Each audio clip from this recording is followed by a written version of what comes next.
I always wanted to know, man, it was a gutsy performance. One of the greatest that I've seen, T.O., and I'm not just blowing smoke, and I'm just giving you respect and giving credit when it's due. That was one of the gutsiest performances I've seen in the Super Bowl history of what I've been watching on the screen.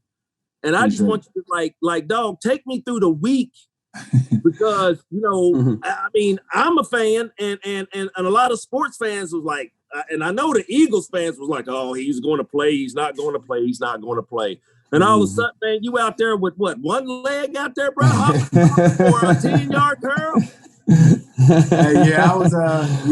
I watched some of those highlights, and that was one of the things I was like, because once I started going and I started kind of, feeling things out, I was just like, shit, I'm on half a leg and they can't stop me. And that was you said that on camera, yeah. Yeah. And for me, man, it was first and foremost, I try to tell people they don't understand what the rehab process and what I went through just to get on the field.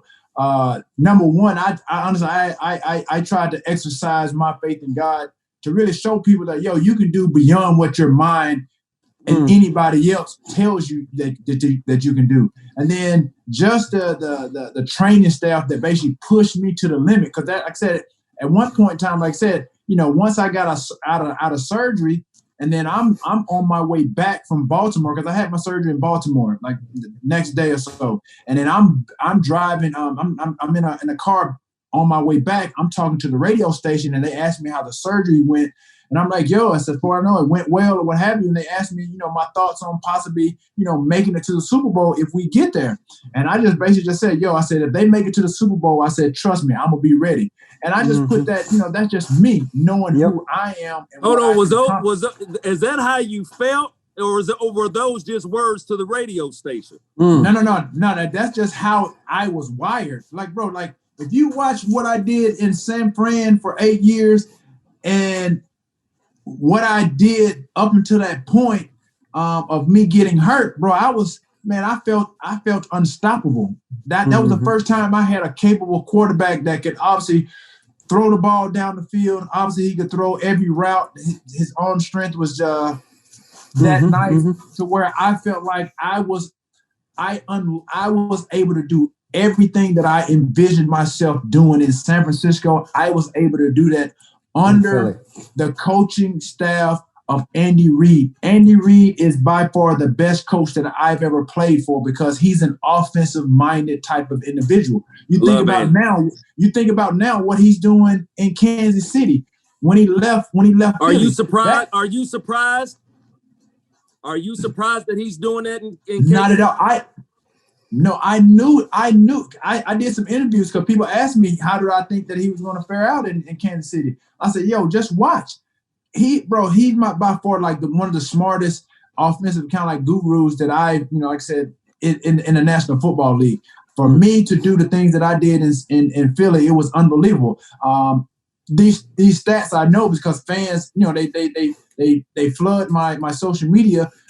Bro, I played in 21 games and I had 20 touchdowns. So, I was scoring left and right. I was scoring at a high clip. So with me, man, I just, like I said, my production just basically just came from me believing in myself, knowing that, like I said, I was a third rounder, but I had to basically, like I said, I had to evolve. I had to develop myself into the receiver that I saw you guys were. You were far more groomed as a receiver, like I said, coming into the league than I was. And so I said from afar, I watched, like you said, the names that you were mentioning, Eric Mose, Marvin Harrison, Eddie Kennison, all these guys, Keyshawn Johnson, like I said, first rounders, second rounders. I saw that. I just knew. I'm like, okay, for you guys to be drafted first and second round, you guys were nice. Me, I'm third round, almost fourth round draft pick. So I knew I had to obviously work my butt off to get where I was. So fast forward to the Super Bowl, man, I just, like I said, I put my faith in God, number one, and I trusted everything that I had done, that process to get ready for the Super Bowl. So those 2 to 3 weeks, like I said, like a 6.5, 7 weeks to the Super Bowl, bro, I was rehabbing basically nonstop. I would rehab basically twice a day. I would get up in the morning, get to the facility. the whole entire day I'm rehabbing. Bro, the next day I thought I was going to just like chill and just like, okay, let myself heal a little bit and then start rehabbing like a week later. Bro, they had me rehabbing the next day after surgery. Bro, wow. When the blood, like I said, when I had to elevate my foot throughout the course of the night. Bro, when I put my foot down and that blood, all that blood come down, woo, and know that pain. Woo. Bro, that might have been the most excruciating pain that I didn't look forward to for the first week or so. Bro, That was like the most painful stuff that I've ever experienced in my entire life. Bro, I did not want it, bro. I hated when the morning came because I'm like, yo, I got to put my leg down. And when that blood started rushing down to my ankle, boy, it might have been the most excruciating pain ever. So in the Super Bowl, man, like I said, they wanted to, the day of the Super Bowl, I have this routine where I just go, I'll take a lap around the field, kind of just feel things out or what have you. So for me, going to the Super Bowl, this was a little bit different because now I have an injury. I don't really know what it's going to feel like to be running around because the first time that I practiced with the team was that Wednesday leading up to the Super Bowl. That was the first time that I had practiced with the team. Everything prior to that, I was doing individual stuff with the trainers. How did Wednesday go? We were down in Jacksonville, and for people, the fans that are listening, and that was the first time I had practiced with the team. And for this particular time of the year, it was unseasonably cold for Jacksonville. So it was raining. It was probably like about 60 degrees. And I was like, man. So prior to that, I'm fine. I'm doing the drills. I'm doing lateral drills. I'm doing cutting, changing direction, all types of stuff. So I get on the field for the first time and it started raining. Bro, my legs started to ache like no other. It was cold. Because of the climate? Everybody, I'm trying to play it off. And yep. And I started limping. And so I didn't know that I was limping, but I was trying to play it off. And so after that practice, Rick Burkholder, who's the head trainer, he goes and he talks to the head coach because everybody's seeing me. All eyes are on me at practice. Andy Reid tells Rick, he's like, yo, I don't think he's going to be ready. He said, coach, he's going to be ready. He goes, I don't think he's ready. He goes, look, did you see him out there? He's like, he was limping. And then I said, I was limping, Rick. He's like, yeah, just a little bit. But I said, up until that point, my leg had never hurt, nothing. For this particular reason, I have no idea. But to prior to that, before I left to go to the Super Bowl, Jeremiah Trotter introduced me to this pastor, Pastor Gardner. And, bro, he's so prophetic. He basically told me, this was a week or two before I left to go to Super Bowl. He came to my house with Trotter, and he wanted to pray with me before I went down.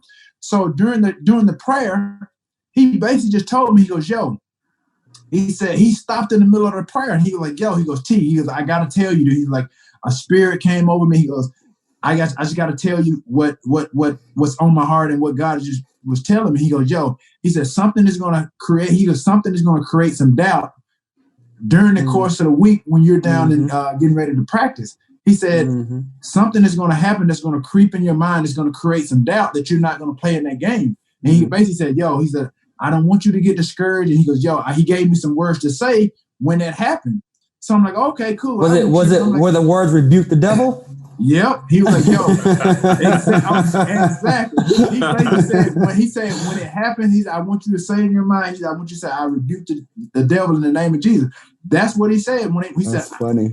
And so at that point in time, I had no idea because, bro, this is in the middle of prayer that he basically stopped and he said this. So I'm like, okay, cool.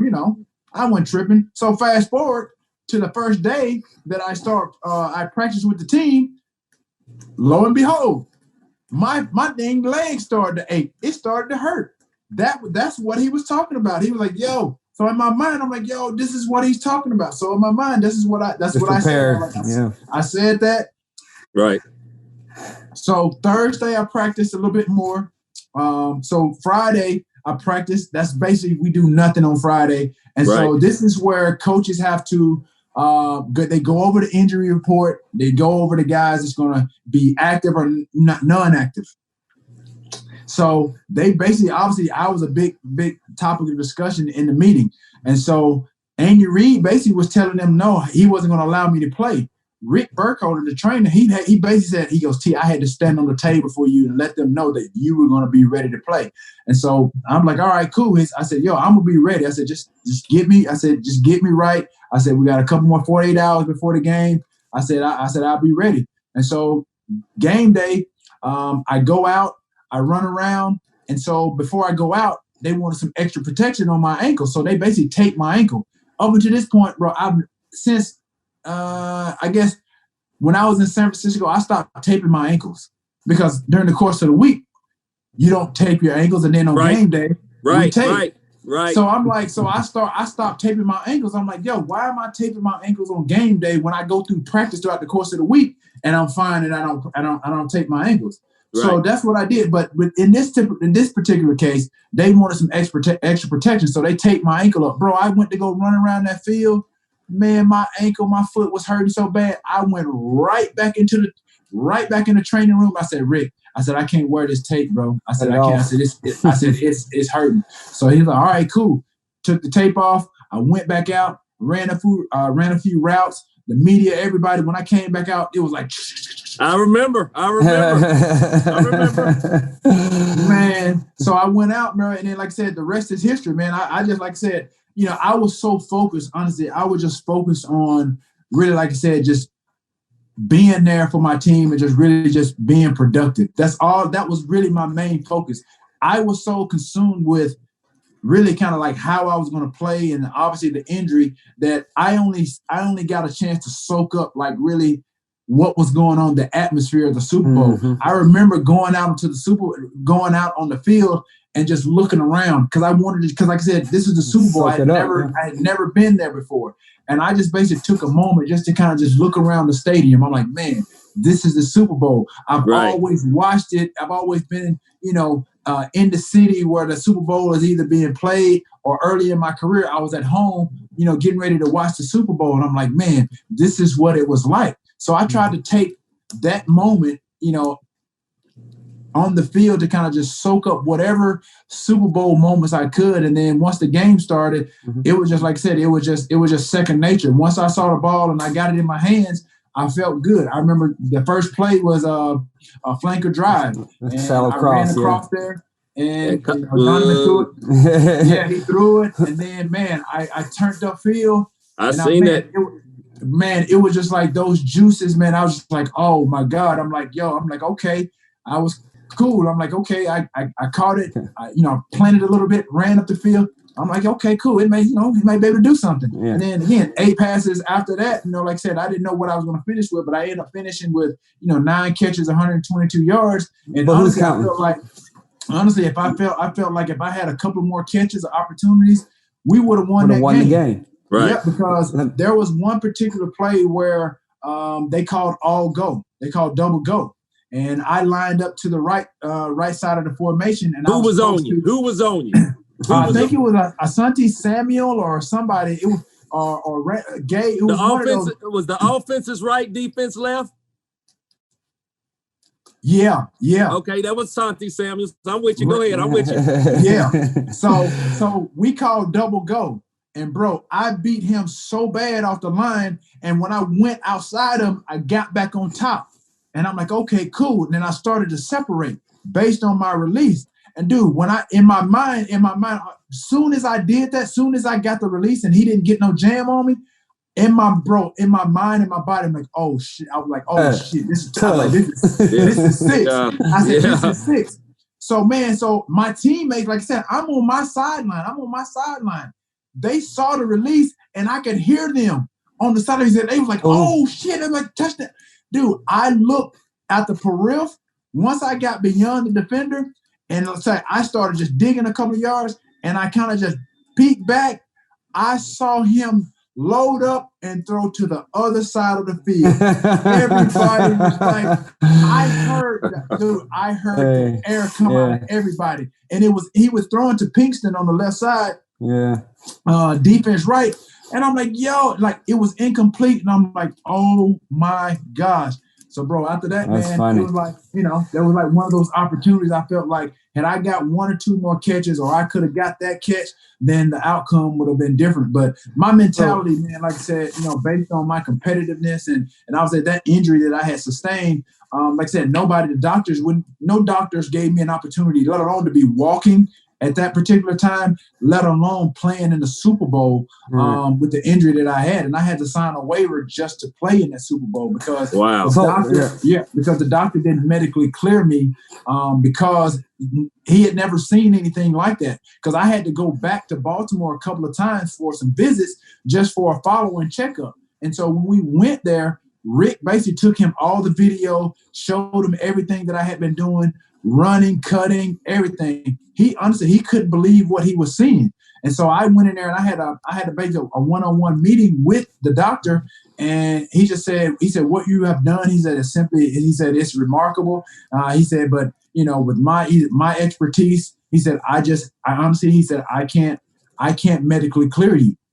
And then I said, fine. And then I told him, I said, it's all good. I said, God has already medically cleared me. And then that was my response to him. And then the Lord Jesus. That's what it was. Oh, so really? we went back to Philly. And then I was, like I said, obviously, the coaches, the management, they basically gave them, the doctor's assessment or what have you. So again, a lot of people thought I was lying that I had to get, I had to sign a waiver to play in the Super Bowl, but I did.